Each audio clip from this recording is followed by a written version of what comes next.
Gonzalez. Sabes de Leones Hernandez. You know my name is Hernandez. This is why I'm always angry. Tomato, you know? And how awesome was David Griffin earlier? Man, yes, David. I think we are all left asking the same question. How can somebody who's so funny on Saturday be so boring on Sunday? No, I'm just joking. I wanted to make a bald joke about David, but I feel like that's been done. And plus I want to save it for Matt Cain in case we do another one of these in about 5 years. So, his hairline, just in case you don't know, just check it out while it's up here. And no, if you haven't heard Matt Cain do comedy before, I promise you, you are in for a real treat tonight. He has actually been called the LeBron James of comedy. Not because he's the best, but because he's balding prematurely, okay? So there it is. It's a real pick. So, I just want to start off by thanking all of you for being here tonight, man. We can absolutely feel all of your support. And all of you, just by being here tonight, you are literally helping to fulfill a dream of mine. Not adoption, but to be able to perform stand-up comedy. That's my dream. As a matter of fact, that's the only reason, can't speak for Lauren, the only reason why I'm adopting is so that I can do this.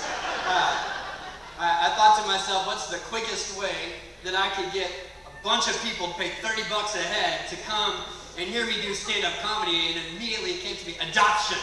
And people love adoption, they will show up and make a little Chinese girl. White people love Chinese kids, So it appears that it worked tonight. You think I wanted 4 kids? Heck no. Nobody wants 4 kids. No one wants 4 kids. Now the adopting part, that's Lauren's dream. Are you kidding? She gets another kid but doesn't have to go through me, That's the dream for all women, I think.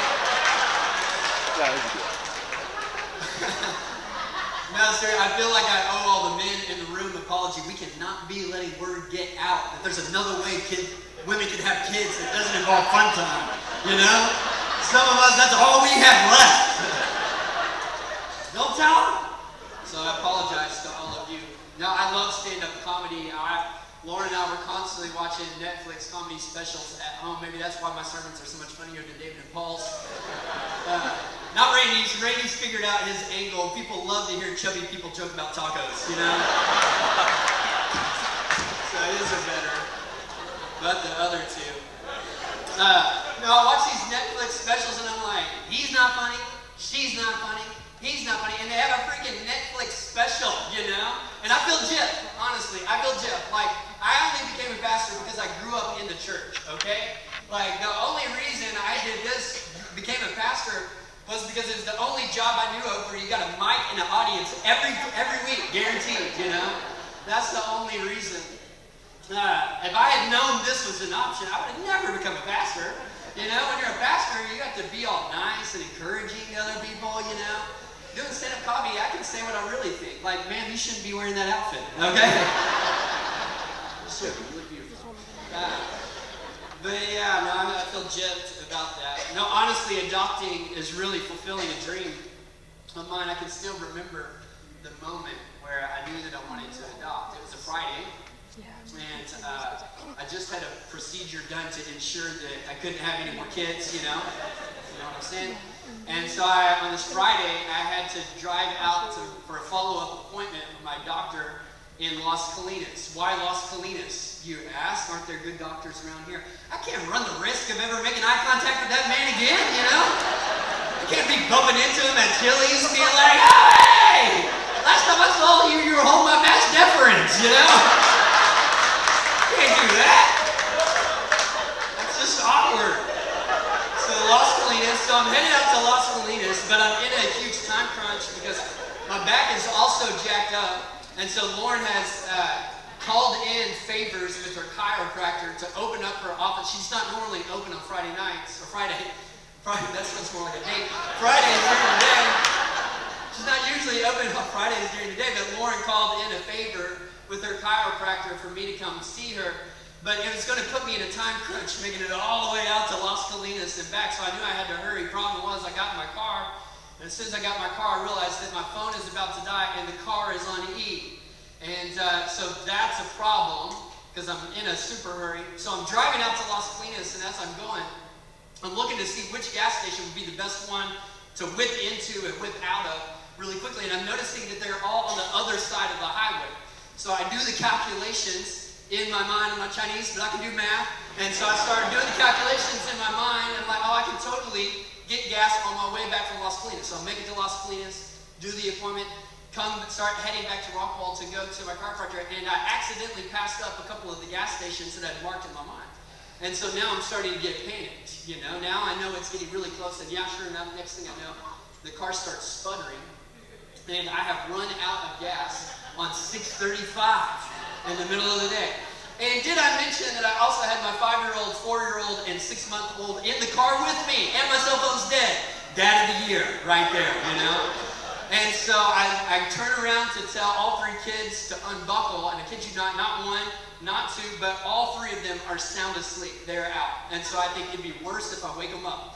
And so I just decide, I go back there and I open up the car door, and I grab my 5-year-old out first and put her in this arm, and I grab my 4-year-old out, and I grab the car carrier with the 6-month-old, and I'll start walking down the 635 in the middle of the summer on the shoulder. And that was the moment. That was the moment right there where I knew I had to have another one. You know, I was like, I could easily carry a 4th kid right now, you know? And, you know, it was at the very moment that my doctor had just confirmed I couldn't have any more kids that I knew I had to have more. Now, but honestly, though, this almost didn't even really happen, this adoption. It's a sobering thing. So, like, the first thing that you do in the adoption process is the caseworker comes over to your house, and she's going to interview you and your kids and make sure that you, your family, and your home are fit to adopt a child from China. And so the caseworker really was educating our family and our kids on what the adoption would be like.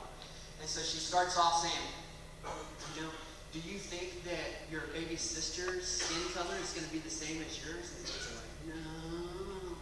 And she's like, do you think she's going to have beautiful blonde hair like the 3 of you?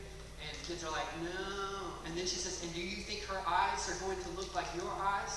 And the kids are like, what? Like they didn't really understand where she was going with it. And so she says, do you think her eyes are going to be big and round like yours? Or do you think they're going to be... And she paused for a moment, and the kids still weren't getting it. And so Lauren decides she knows the answer, so she's going to blurt it out, slanty! And I'm like, whoa, excuse me, what? I was like, I'm pretty sure you can't say that. Like, did you really just use a racial epithet in front of the caseworker? Like, I'm pretty sure there's only like 2 things you can say. This is like a formality. I'm pretty sure there's only like 2 things you can say that could derail this whole thing. But I think that's one of them. I think we've been red flagged here. So, yeah, Lauren almost ruined this for us. But I've had a few people say, man, are you guys going to tell her that she's adopted? And I'm like, she's Chinese. I think she's going to figure that one out.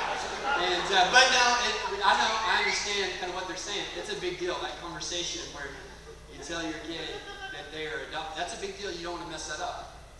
So I've been practicing on my other kids, you know, just to get it right. So like bedtime with my 5 or 6-year-old, I'm like, hey buddy, Mom and I just want you to know how loved and adopted you are. You know, he took it like a champ. It's great. Or when they're acting up, you know, at home, I'm like, y'all are all adopted. And they're like, no, we look just like you. And I'm like, what can I say? Your mom has a type. You know? I mean, see what I did there? See what I did there? Okay, moving on. One of the things about adoption is, man, the process, it's just so different. The process of adoption is just so much different than having a biological kid. You know, 9 months to prepare, you don't have that anymore, and you see the baby growing in your wife's belly whenever you're having a biological kid. But when you adopt, you don't get that. You don't get 9 months to prepare and see the baby growing in your wife's belly. They just call you up 2 to 4 weeks in advance. They tell you, hey, book your tickets and get ready to go to China. I kind of feel like one of those women who feels like she has to step away from the table to go to the restroom, to go use the restroom, and she winds up having a full-term 8-pound baby instead. You ever heard these stories? Like, how does that happen? How do you have a full 8-pound baby rolling around inside of you and kicking you in the ribs, and like no warnings go off in your head? Or are they just like, let's spend those nachos? I don't know.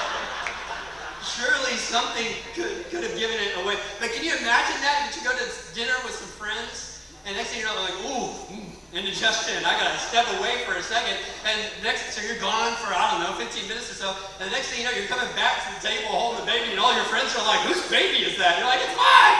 And they're like, we didn't even know you're pregnant. Neither did I. What are you gonna do now? I guess ask for a doggy bag. I don't know.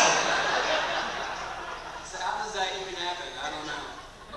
Having 3 biological kids, though, and then adopting, the process is just such a different experience. I'm not saying that the process is better or worse than having a biological kid. It's just different.